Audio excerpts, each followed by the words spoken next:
Olá, você que nos acompanha no Opção Play. Hoje nós recebemos aqui o cientista político, pesquisador e sociólogo Alberto Carlos Almeida, que lançou nesse ano o livro O Voto do Brasileiro, pela Record Editorial. Seja bem-vindo, Alberto. Obrigado. Alberto, queria que você comentasse um pouco sobre o livro e essa pesquisa que você fez, que mostra aí uma possível força histórica e de estrutura política dos dois partidos que governaram o país recentemente, o PT e o PSDB. O livro trata disso, né? Eu pego lá o resultado das últimas 3 eleições presidenciais, é a base, né? O segundo turno, e você tem uma segmentação muito clara, o Nordeste votando em peso no candidato do PT e São Paulo votando em peso no candidato do PSDB. Então São Paulo acaba sendo responsável por colocar o candidato do PSDB no segundo turno e o Nordeste por colocar o candidato do PT no segundo turno. E aí o livro trata, só para você ter uma ideia, quer dizer, o livro tem 17 mapas do Brasil, vai além disso, tá? Mas tem 17 mapas do Brasil, dos quais 5 ou 6 são de eleição. Os demais são mapas sociais, mostrando as diferenças sociais entre São Paulo e o Nordeste. São Paulo é um país muito bem atendido, com serviços públicos, renda mais alta, e o Nordeste é um país muito carente, muito mal atendido. E aí entra na literatura clássica no mundo, né? Nos quais que aponta que a centro-esquerda, no caso o PT, é votado mais pelas pessoas mais pobres e a centro-direita é votado mais pelas pessoas menos pobres. Tem um capítulo que eu trabalho com 25 eleições nacionais de 6 países. França, Itália, Grã-Bretanha, Estados Unidos, Espanha e Alemanha, mostrando que o que acontece no Brasil também acontece lá. Essa eleição presidencial desse ano no Brasil tem uma particularidade, né? Nós estamos no meio da Operação Lava Jato, temos um ex-presidente que é pré-candidato até o momento, o PT defende que o ex-presidente Lula da Silva é candidato à presidência da República, e temos o Geraldo Alckmin, ex-governador de São Paulo pelo PSDB, que está muito mal avaliado nas pesquisas quantitativas de intenção de voto dos eleitores. Essa polarização entre centro-direita e centro-esquerda na eleição que o senhor defende no livro, ela pode ser quebrada por esse cenário? Olha, poder sempre pode, quer dizer, a previsão que eu faço é uma previsão probabilística, toda previsão é probabilística. Ainda, tudo que você falou, obviamente, está acontecendo, tudo é corretíssimo, mas ainda assim eu considero que haja maior probabilidade do candidato do PT e do PSDB estarem no segundo turno do que de outros candidatos. Agora, o mundo, nós sabemos, uma coisa com menor probabilidade pode acontecer. A gente viu aí maior probabilidade de a Alemanha derrotar o México. O México derrotou a Alemanha. Então, coisas com menor probabilidade acontecem. O senhor comparou recentemente num artigo no site Poder 360 os candidatos políticos com um aparato partidário e histórico nas últimas eleições com as cabeças de chave dos grupos da Copa do Mundo. Por que essa comparação?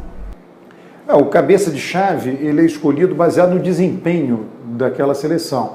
E se você tem um desempenho bom, recente, é porque você tem uma estrutura grande, tem bons jogadores, tem organização. Então aquilo você vai carregando, né?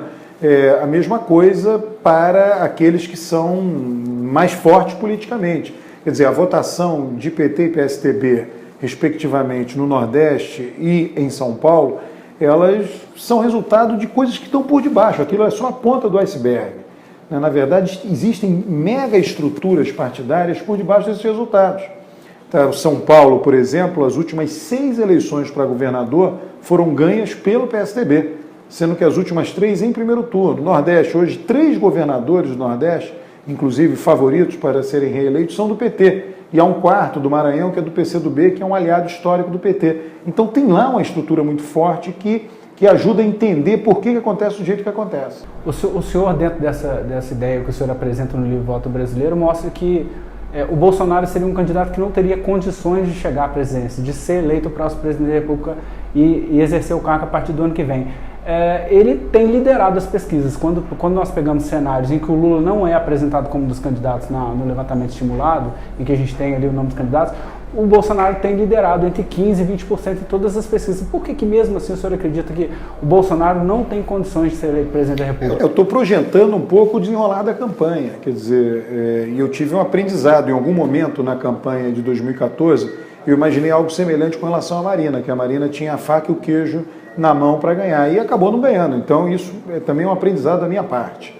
A Marina foi ultrapassada pelo Aécio na última semana da campanha eleitoral, na quinta-feira, para ser mais exato.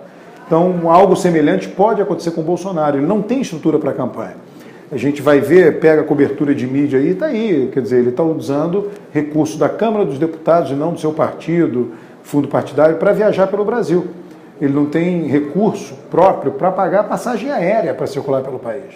Então isso mostra as dificuldades que ele vai enfrentar logo mais. O brasileiro está preocupado com o jogo do Brasil amanhã, se ele vai se classificar e vai vencer a Sérvia na Copa do Mundo para as oitavas de final.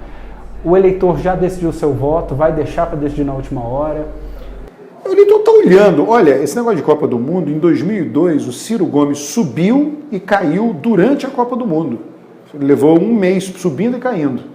E foi o mês da Copa. Então o eleitor acompanha a Copa, está ligado, mas ele está acompanhando também a política. Ele não...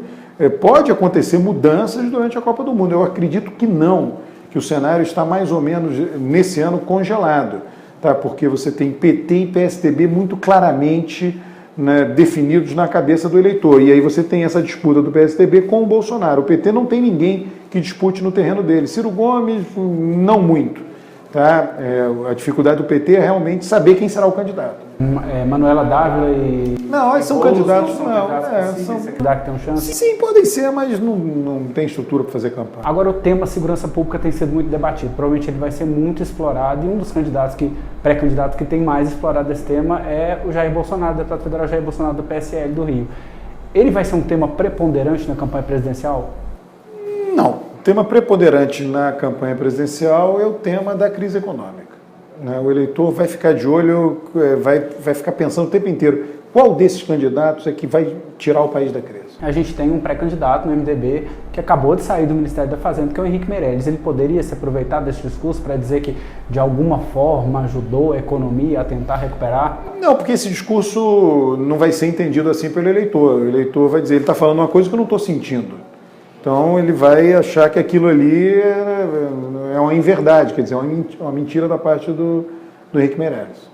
Roberto, obrigado pela entrevista. Obrigado. Até a próxima.